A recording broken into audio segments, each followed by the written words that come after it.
Hello students, welcome to our video tutorial in Mathematics 9.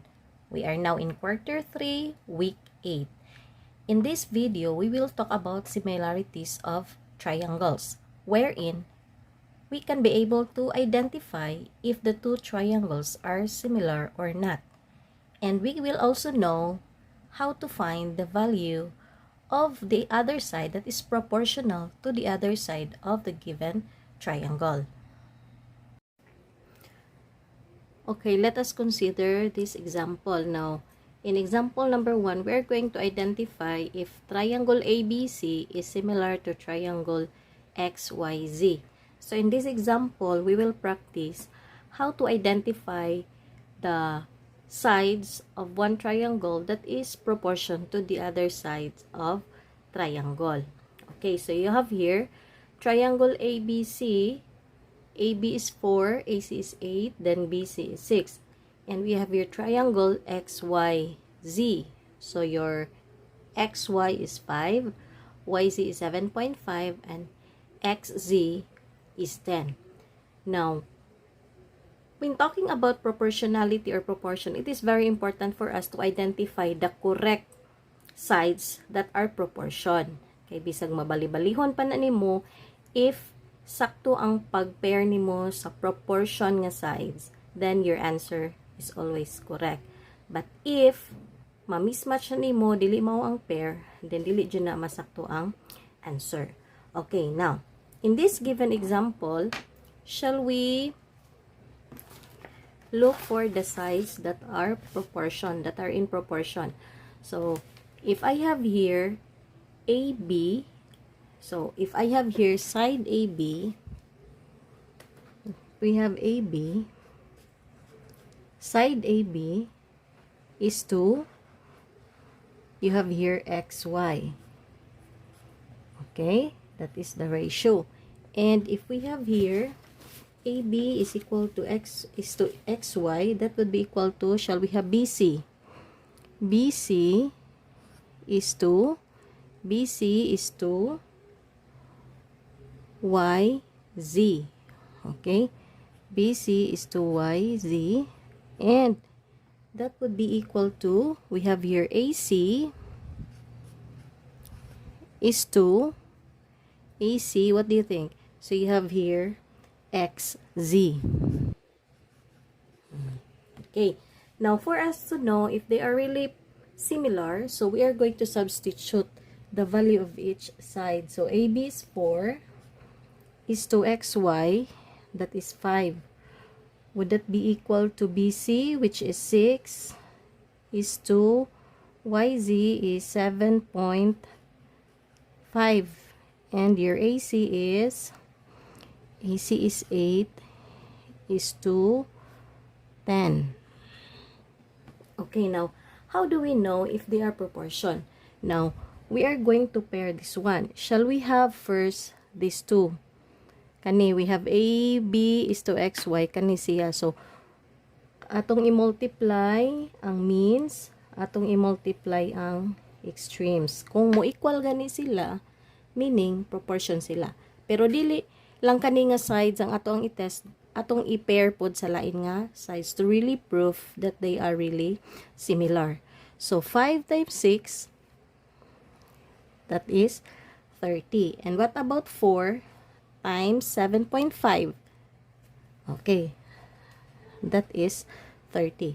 So, pareha man sila og product sa means of sa extremes, meaning it shows similarity of the two triangles. Now, what about kung atong balihon? Kanina pod silang duha. BC is to YZ, would that be equal to AC is to XZ? So, ang atong i-multiply, kanina pong 7.5 ug ang 8, then ang 10 na sad ug ang 6. So, multiply the extremes, 6 times 10. So, you have there 60. What about 7.5 times 8? Would it be equal to 60? Yes. So, mo equal siya og 60. Sa ato pa, similar sila. Ma'am, what if atong i-pair si AB, ato i-transfer diri? What if we have AB is to XY, would that be equal to AC is to XZ. Okay, substitute the value. You have here 4 is to 5 equals 8. 8 is to 10. Then to check again, multiply the means and the extremes. So 5 times 8, that is 40. 4 times 10, that is also equal to 40. So therefore, we can say that triangle ABC is similar to triangle XYZ.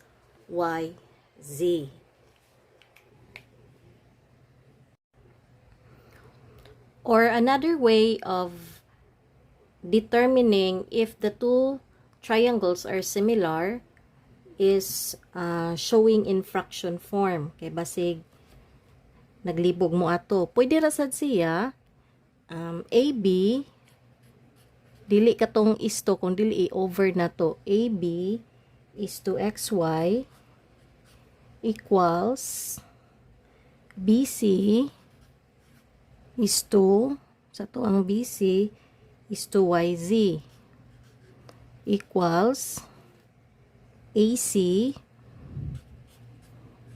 is to XZ. Okay.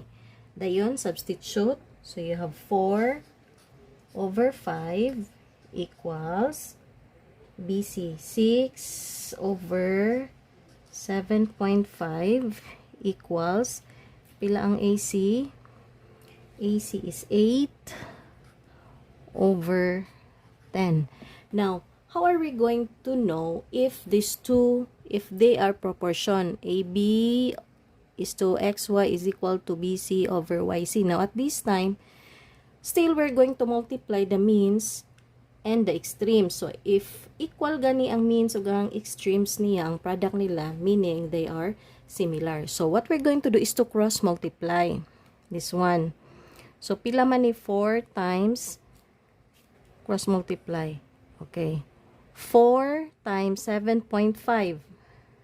Pilay product nila. That is 30. 5 times 6. That is also equal to 30. So, therefore, they are equal. Kanipod siya. You cross multiply. Let us check. Kana. So, 6 times 10. That is 60. And 7.5 times 8, that is also 60. Okay? So, therefore, insakto siya. Now, what about 4? Ito, i-transfer dire. 4 over 5, would that be equal to 8 over 10? Okay. Cross multiply. So, 4 times 10, that is 40. And 5 times 8, that is also 40. So, equal siya. So, therefore, triangle ABC is similar to triangle XYZ. Okay, let's have example number 2. Given, we have here triangle R and triangle S. So, there are no letters represented vertices, but instead, as you can see, there are arcs there nga nagpakita kung asa nga angle ang congruent. So, atong basihan sa pag-determine sa sides that are proportion is the arc or the arcs that indicate kung asa diha ang congruent. Now, in angle R, we have here one arc. The side opposite to it is 7. So, therefore, we can say 7 is proportion to, so we have here one arc, is proportion to side A. Okay. So, would that be equal to, and that is equal to, we have here in angle, in triangle R, we have here 2 arcs, and the side opposite to it is 8. 8. And here we have 6.4 equals that with 3 arcs, we have here 6 over B. Okay, so that's it. So that means that we are going to find for the value of A and for the value of B so that the two triangles will be similar. So how are we going to do that? So first, we will solve for A. So we will use this proportion here, ratio and proportion. 7 over A is equal to 8 over 6.4. So what are we going to do is to cross multiply. Okay? So, iuna ni nato ng dunay A. A times 8, that is 8A equals, what about 7 times 6.4? 7 times 6.4. That is, so that is equal to 44.8. Now, since we're looking for A, so we will divide both sides by 8.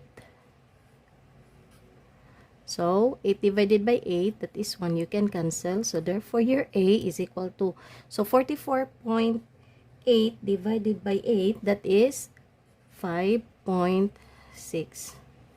So, therefore, your A is 5.6. Now, what about to solve for B?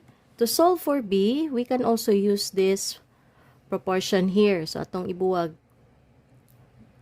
8 over 6.4, would that be equal to 6 over B? Then, you cross multiply. 8 times B, so you have 8B.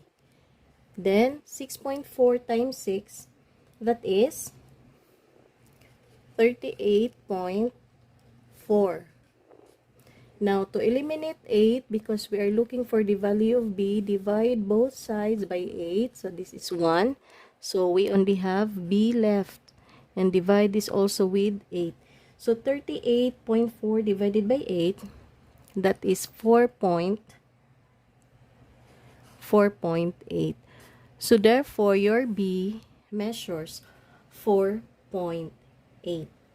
So, to check if they are really proportions, you can substitute now the value of A and B to the whole proportion here, and you're going to check if the product of the mean and the extremes are equal. Kung equal gani, so therefore, we can say that sakto ang atong pag-solve sa value sa A ug sa value sa B.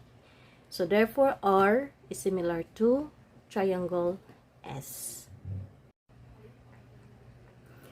Example number 3. If triangle WXY is similar to triangle PQR, find the value of X.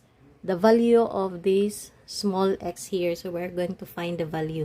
Now, as you can see, you have here 50 degrees angle and we have also 50-degree angle. So, mao ni ang ato ang reference for us to identify which side in each triangle are in proportion. So, W is 50, then measures 50 degrees, then angle R measures 50 degrees.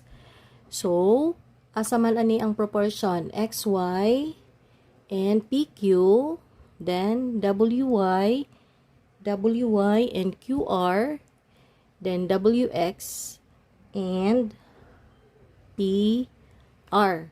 Or, so that you will not be confused, you can rotate the figure of triangle PQR. Imong iparehas diri para di ka maglibog. So, atong i-change. So, if this is 50 degrees, atong gi-rotate. So, this will be now your R. So, this will be your P. And this will be your Q.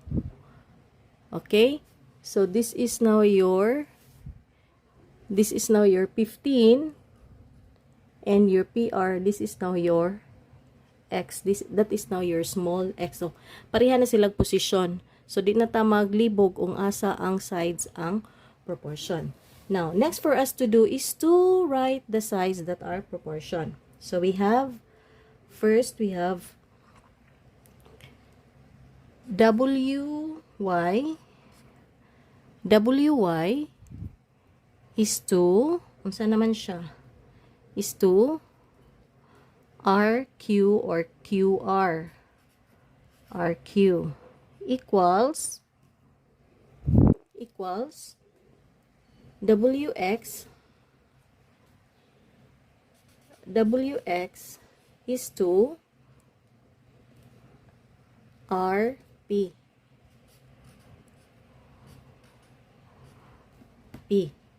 Okay, so unsa may unknown diri? Ang unknown diri kani siyang RP because it has the value of X which is unknown.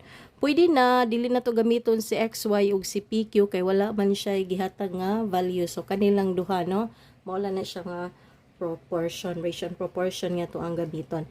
Next for us to do is to substitute the value. So WY is pila maning WY? WY is 30. Then RQ is 15 equals WX is 36 over RP which is X. Then next thing to do is to cross multiply. So 30 times X, that is 30X. Ako i-transfer dito. Then 15 times 36, that is, pilam na siya. That is 540. Okay, that is 540. To eliminate 30, then divide both sides by, okay, divide both sides of the equation by 30. So 30 divided by 3 is 1. So we only have X here. And 540 divided by 30, that is 18. So therefore, the value of X here must be 18. So that triangle WXY and triangle PQR will be similar. Example number 4. We have here, find the value of X. Now, let us analyze the given figure. You have there a bigger right triangle ABD and a smaller right triangle ECD. Now, to solve for X, we are going to apply ratio and proportion here. So, it is very important for us to know to determine which part of each triangle is proportion to each other. Now, you have the solution of this. You have another solution in your modules. And in this video, I will show you another way on how to solve for X in an easier way nga dili mo maglibog. Okay, so what we're going to do is to separate, no? Buwagon na to ang big nga right triangle from the smaller right triangle, because sometimes in our lives makasabot ta kung buwagon na to. Charot. Okay, so if we're going to separate this one, so we have here a bigger triangle. So this would be right triangle A B D. So this is your X. And how long is your BD? So BD is here. So we have here 24 mm plus 12 mm. So therefore, you have here 36 mm. And we will separate the smaller right triangle. Okay, so this is E, this is C, and this is D. And we have here, this is 1.8 mm, and this is 12 mm. Okay, now at this time, it will be easy for us now to express that in ratio and proportion. So we have the bigger right triangle, then smaller right triangle. So we can have it, so we have X is proportion to 1.8 is equal to 36 is proportion to 12. Okay, that's it. Now, next, in order to solve for x, you cross multiply. So, x times 12, we have 12x equals 1.8 times 36, that is 64.8. Then, divide both sides of the equation by 12. Aron x na lang ang mahabilin. Kanigid si x, magpabilin gid si x. So, therefore, your x is 64.8 divided by 12. That is 5.4. So, since the given unit here is mm, so we will also write mm. Okay? So, therefore, x is equal to 5.4. Now, to check if your answer is correct, try to multiply, you replace or substitute x with 5.4. Okay, let us check. 5.4 times 12. So, 5.4 times 12 is still equal to 64.8. So, therefore, sakto ang value sa x, which is 5.4 mm. Okay? Okay, example number 5. So, how many triangles do we have in the figure? Okay, so we have 2 triangles, no? So, we have a bigger triangle and we have a smaller triangle, right? Triangle. So, from here up to here, it measures 20. Then, from here up to here, it measures 15. Yeah, from here until here, this is only 6 units. And from here up to here, this measures R. So, our problem is to find the measure of R. So, what are we going to do again is to make some buwag. No, we will make buwag-buwag the 2 triangles aron masabtan mo ning gingon sa life usahay mas makasabot ta sa sitwasyon kung atong buwagon. Okay, so atong buwagon, so we have here the bigger triangle aron masabtan. So we have here so hiwi pa jud, sorry. So bigger triangle, so this is your 20. And from here up to here, that is 20. Hiwi class. Then ink. Then from here up to here, it measures 15. Okay. Then the smaller one,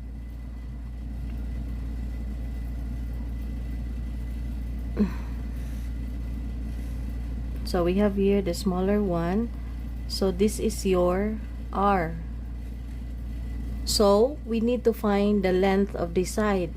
So, if from here up to here, this is 15, so how long is this side?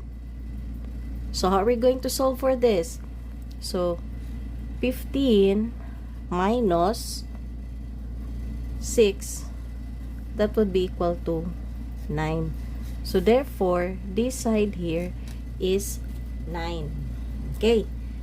Now, we can proceed now in finding the value of R. So, we can have R is 2.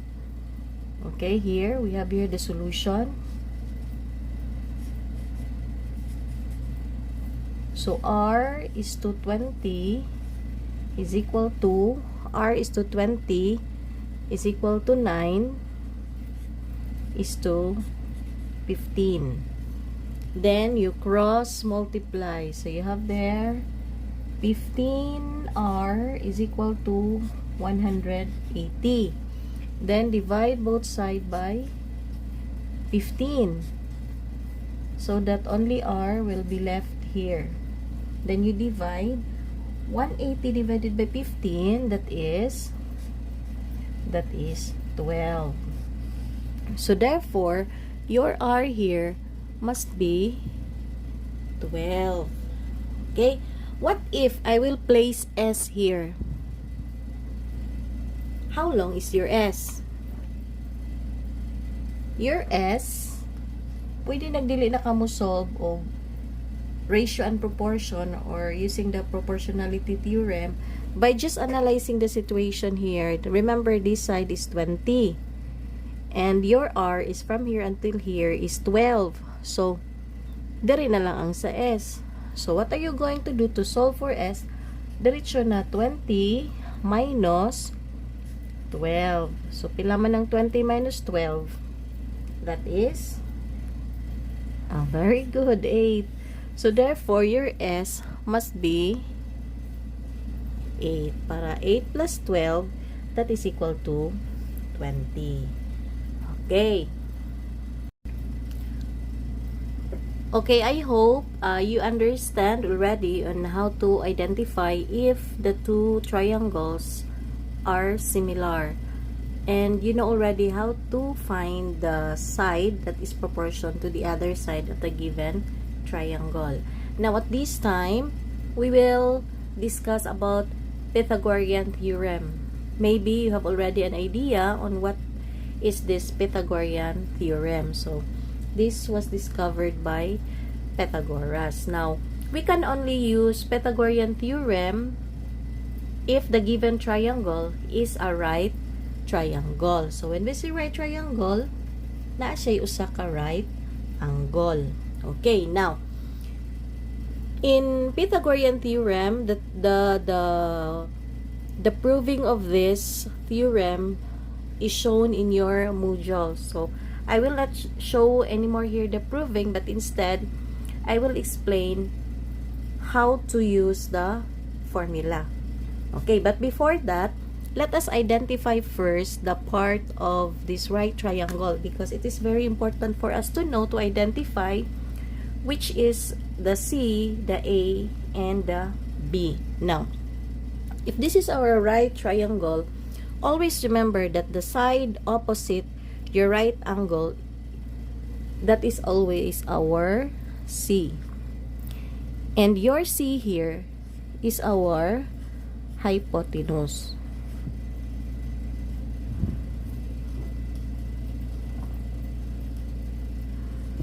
Okay, our C is our hypotenuse.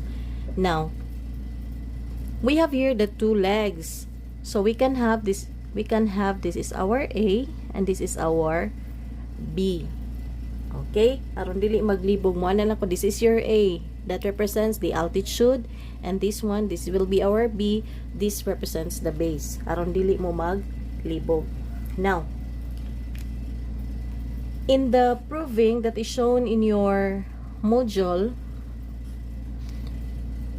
the final answer or the formula in finding the length of your hypotenuse C, that is C squared is equal to A squared plus B squared. What does it mean? Now, according to Pythagorean Theorem, we can say that the given triangle is a right triangle if the square of its hypotenuse is equal to the sum of the square of the two legs. So we have here C square is equal to A square plus B square. Now, how do we eliminate this exponent 2? So we will extract the square root.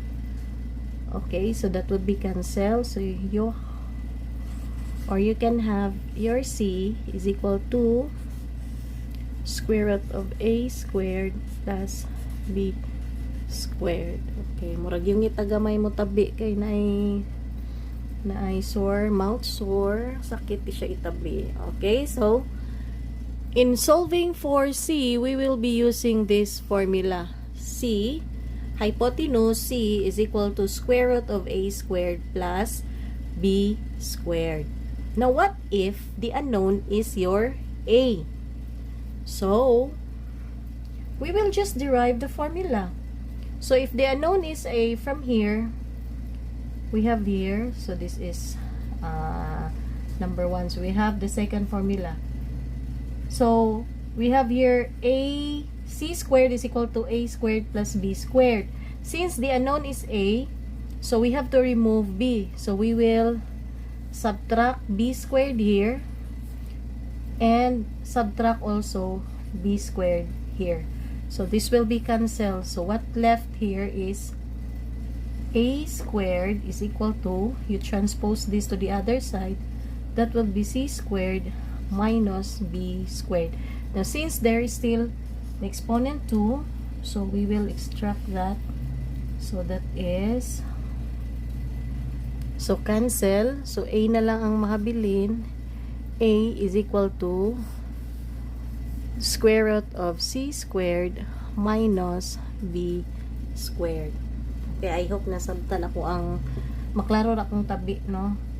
Okay, what about kung ang unknown kay si b? So gikan sa formula nga c squared is equal to a squared plus b squared, ato pong i-derive. So minusan ni nato og kay si b man ang gipangita, so minusan nato og a squared, minusan pud nato siya og a squared. Okay, so ang mahabilin, so si b squared so b squared is equal to c squared minus a squared. Aron matangtang na ang exponent diha, so i-enclose na to siya diha, butangan na to og radical sign aron ma-extract ang ihang square. Okay, so ang mahabilin diha is only b. B is equal to square root of c squared minus a squared. So this is now the formula in finding for your b, and this is the formula in finding for your a. Okay, so let's have an example aron masabtan siya og tarong. Okay, let's have example number 1. Find the length of the unknown side. Now we have here a given right triangle. So we have this side is 4 cm and your b is, this is your a 4 cm, your b is 5 cm. So the side opposite your right angle, that is your c. So that represents your c. So meaning in the given problem we are going to solve for your c. So how do we find for your c? C is equal to square root of a squared plus b squared. Okay, so what are we going to do is to substitute. So para di maglibog, okay, this is your a and this is your b. Okay, substitute. A is 4 squared plus, plus your b, which is 5 squared. Okay, copy the radical sign. 4 squared, or which means 4 times 4. 4 squared means 4 times 4. You multiply 4 to itself twice, and that is 16. Plus 5 squared means 5 times 5, which is equal to 25. Then you add. Okay, darita kay di masod. Okay, so how much is 16 plus 25? That is 41. Okay, so that is square root of 41. Now, is square root of 41 a perfect square? Or can we still simplify or extract the square root of 41? No more. Okay, so therefore, your c is equal to square root of 41. Kung wala siya factor nga perfect square, nga pwede na itong masimplify, so as is na siya. So, irrational siya. So, your c is equal to square root of 41. Okay, that's it.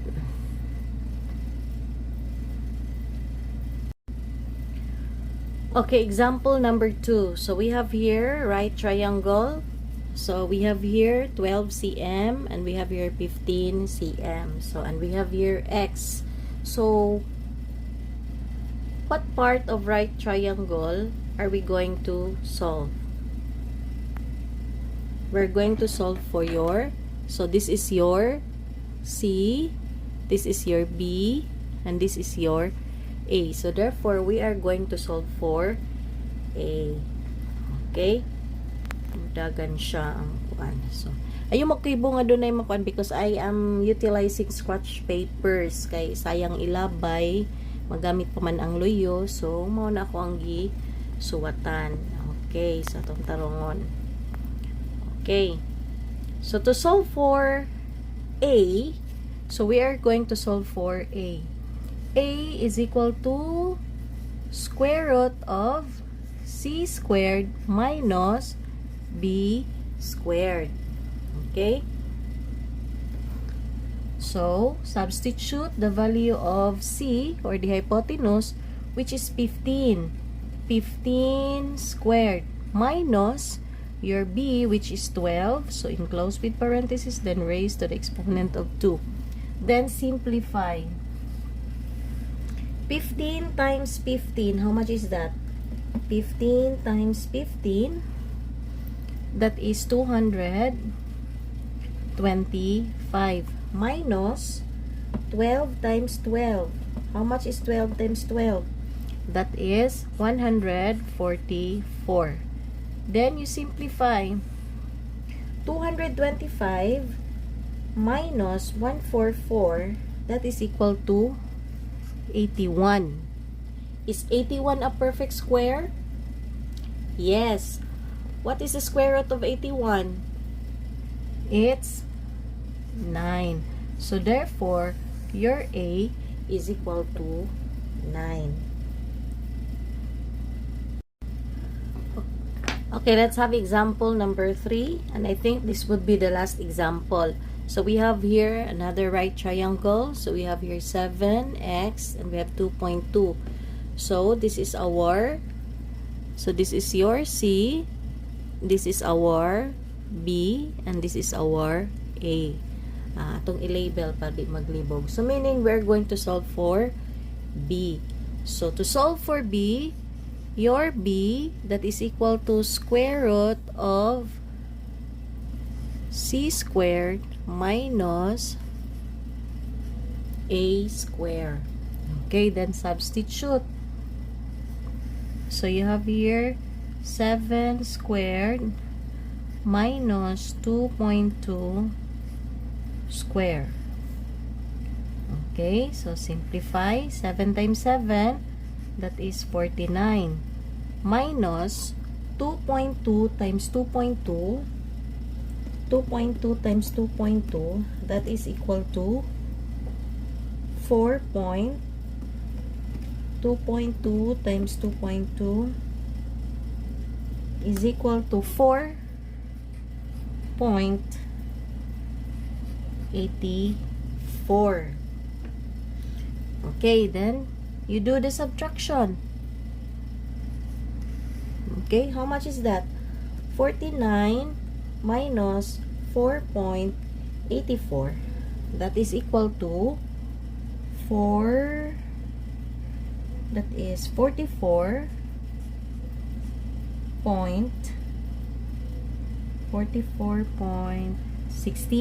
Okay, 44.16.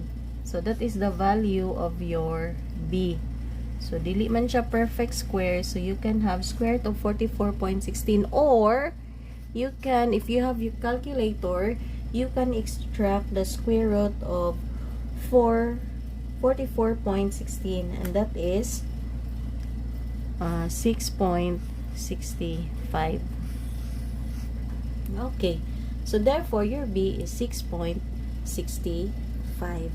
So I hope you learned something from our video today, and keep on practicing until you master everything in mathematics.